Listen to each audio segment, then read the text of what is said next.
La commune est l'échelon territorial préféré des Français.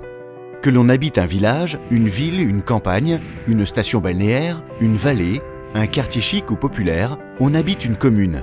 Et surtout, on y vit. Pour qu'une commune soit vivante et accueillante, il faut qu'elle propose des services à ses habitants.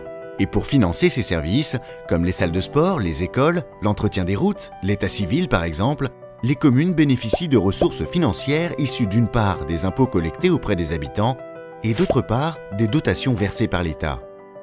Ces dotations ont progressé au fur et à mesure des missions que l'État confiait aux communes.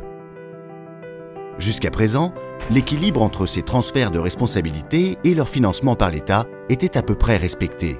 Depuis 2 ans, l'État impose de nouvelles charges, mais diminue parallèlement les moyens des communes.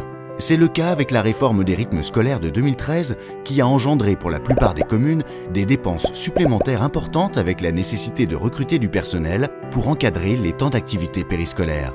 Malheureusement, le subventionnement associé n'est pas à la hauteur des charges créées. C'est également le cas avec le transfert vers les communes de l'instruction des permis de construire, qui auparavant était réalisée gratuitement par les services de l'État. Les communes et intercommunalités sont conscientes de leur nécessaire contribution aux réductions des dépenses publiques. Mais les maires de France, qui gèrent en bons pères de famille le budget de leur commune, ne souhaitent pas être les seuls à participer à l'effort. La baisse des dotations de l'État vers les collectivités locales, annoncée jusqu'en 2017, est difficile à assumer telle qu'envisagée pour la majorité des communes de France. Faut-il en arriver à des situations extrêmes en réduisant le nombre de piscines, de centres de loisirs, d'écoles, de restaurants scolaires?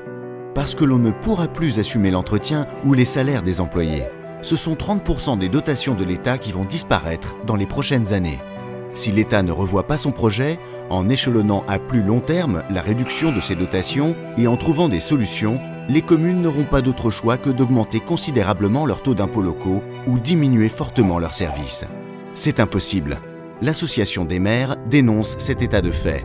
Elle est d'accord pour inviter les communes et les intercommunalités à poursuivre les efforts, mais souhaite une collaboration réaliste avec l'État, afin d'éviter aux communes, aux intercommunalités de France et aux habitants d'être les victimes d'un changement radical qui s'annonce dès maintenant.